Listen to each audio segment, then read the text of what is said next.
Esiteks tänane päev, nagu ma ütlesin, on palutud meie hulka Abja keskkoolist, Abja gümnaasiumist võrsunud mitmesuustel erialadel töötavad inimesed. Tõesti on kaks küsimust, mida ma saatsin meile.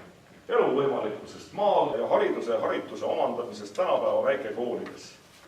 Ma olen nüüd olnud 20 aastat Tallinnas ja natuke maailmas ka. Ja minu jaoks on Abja eeskätt nii-öelda seostub sõnaga turvalisus. Teine sõna, mis mul seostub maakoolidega alati on see, et see on see õpetajate isiklik eeskuju ja väärikus. Ehk siis seda, mis ma arvan üldse nagu elu võimalikkusest maal ja siis ka väikekoolide tulevikust, ma arvan, et neil on tugev tulevik, paratamatult lapsi on vähe, ilmselt osa koole suletakse, aga maakoolid ei kao mitte kuskile. Ja maakoolid pigem on see, et ka praegusel hetkel Tallinnas otsitakse võimalusi panna lapsi linnalähedastesse turvalistesse koolidesse. Käivad eraldi ka täiesti koolibussid, nii et pigem ma arvan, et maakoolidel on suurem tulevik. Võib-olla kui elukohta ja tööd oleks rohkem, siis seda enam suurem, aga töö tegemine on tegelikult tänases veebipõhises maailmas täiesti võimalik maal elades. See kool praegu, nii nagu ma siin näen, ei jää millegi poolest alla sellistele riigivara aktsiaseltsi poolt püsti pandud koolidele. Siin on väga head tingimused.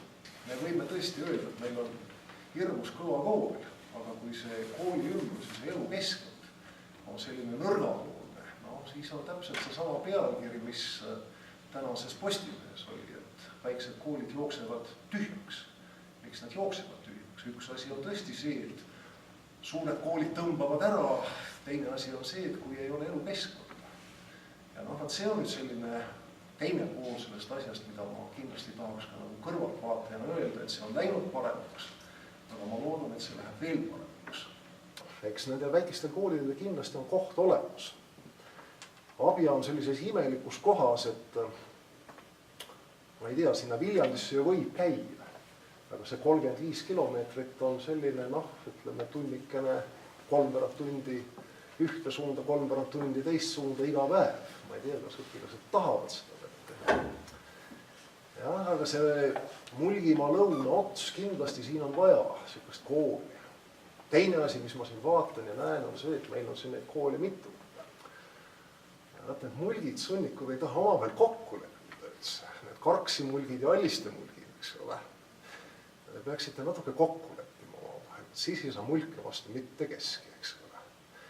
Ühe repliigi lihtsalt ütlen vahele sulle, et kokkulepe on hea, aga kokkulepe peab vaatama, et see kokkulepe ei söö mõlemat. Et tuleb alati vaadata eesmärgi kindlalt selle peale, kas või selle sama, mida sa ütlesid alliste ja karksimulkide kohta. Meie näiteks näeme kokkulepet tihti peale just selles, et me ei liiguta õpilasi, me liigutame õpetajaid. Ma siiski loodan, et see kool jääb ikka veel, kool ise ei kao kuskile, nii nagu te ütlesite. Ise küsimus on selles, et kuidas selle gümnaasiumi osaga siin on, aga ma loodan, et ka siin on võimalik leida selline nišš sellele gümnaasiumi osale, et ei tekiks sellist asja, et noored arvavad, et kuskil mujal on parem. No ei pea olema parem. Noored inimesed alati mõtlevad seda, et kuskil mujal on parem. Ja siis tulles ringiga tagasi leiavad, et see, kus nad tegelikult alustasid, et seal oli ka päris hea, eks ole. Nüüd sellest, mis võimalused on Abja keskkooli lõpetanud inimestel ja mis võimalusi neil ei ole, siis mina nagu ei näe nagu neid võimalusi päris, mida siis Abja keskkooli lõpetanud inimesel ei ole. Et ma möönan, et Tallinn, Tartu, Pärnu ja liitkoolides õppivad inimesed võivad saada teatud arengukiirenduse eri klassidest. Aga esiteks, kas seda arengukiirendust on nagu tingimata vaja?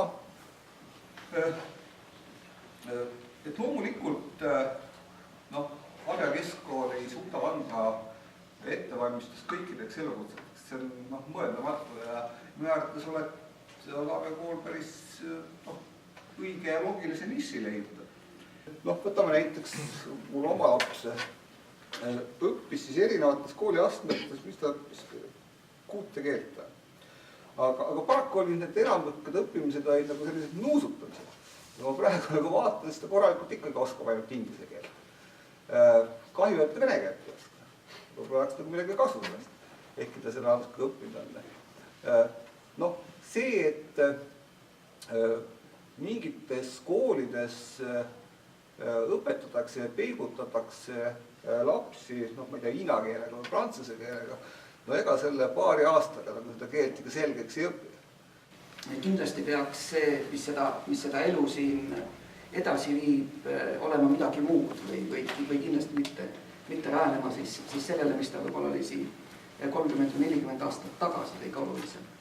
Jah, Hans ütles, et see kool ei kao mitte kuskile, et vähemalt põhikoolinagi jääb alles, siis me teame siit samast kõige lähemast ümbrusest, et kui Mõisaküla kaotas oma gümnaasiumi osa, siis väga drastiliselt alanes ka põhikoolis käia taha. Nii et kui kaob siit keskkool, siis üsna tugevasti saab rappida ka põhikool. Nii et selles mõttes muidugi tuleb koolist igal juhul 10 küünega kinni hoida. Et selles mõttes minu meelest siiski peab see kool ükskõik, mis iganes ka ei oleks, või see gümnaasiumi, tal peaks olema siiski mingisugune optimaalne suurus. Nii et minu sellisest välja pakutud 10 on ikkagi veel kasvuruumi päris palju ja seda enam siis hoian tõesti kõiki pöidlaid, et see niimoodi edasi jääks. Ma räägiksin pigem sellest, et see kvaliteet, mis siit tuleb, et jumala eest, isegi kui need klassigrupid on väikesed, ärge laske kvaliteeti alla. Päeva lõpus on see, et teid hinnatakse kõige kehvemast järgi klassis. Kui te suudate hoida kooli kvaliteeti, siis need inimesed Harju, Võru ja muu maalt hakkavad tulema. Et siin tuleb tõenäoliselt panna mõtted, mis oleks see, mille suhtes Abja kool oleks ühelt poolt unikaalne ja see, mis oleks tema tugevus, neid tugevaid kooli veel tugevamaks muuta ja vältida neid nõrgu kohti, et hoida sellist laia baasi. Tõenäoliselt Abja kool peaks jääma selliseks tugeva baasiga kooliks, kus õpetatakse inimesi tegema tööd iseenda kallal, tundma elus väga selgelt ja asjade vastu huvi ja hoidma kokku nii klassis, koolis kui siis kõigi nende ümbritsetava. Ja minu arvates Abja kooli eesmärk võiks olla õpetada häid, endaga hakkama saavaid inimesi. Ja see, kui Abja kool säilitab tugeva baashariduse, mida minu teada on säilitanud, siis see Abja koolil on kindlalt tulevik edaspidi. Mina ei usu, et üle 200 õpilasega kool meie eluajal kuskil ära kaob, et kui kaovad teised väiksemad ja sellest saab pigem Abja kooli õpilasi juurde, nii et mina ei näe otseselt gümnaasiumi kadumise ohtu. Nii, Mõisakülas oli keskkool, enam ei ole keskkool. Nii et mingisugused objektiivsed protsessid toimuvad ja küllap ka finantsid ja sellised asjad panevad mingisugused piirid, aga talupoja mõistus ütleb ju seda, et siin peaks säilima elu. Aga elu säilib siis, kui siin on ka kool. Ja võib-olla seda, et miks nüüd mõned õpilased on lahkunud ka, kui lahkusid teatud ajal, oli see, et tekitakse teatud ebakindlus. Kas säilib või ei säili? Siis on loomulik, et otsitakse seda kohta, kus on stabiilsem. Kui see stabiilsus oleks siin ja kindlus oleks, siis ma arvan, et ikkagi sellel koolil on paratamatult tulevikku ja nagu ma sain aru, et praegu on umbes 220 õpilast, no see on ju piisav mass selleks, et see kool võiks edukalt jätkata. Et vähemalt ma väga usun, et see nii toimub.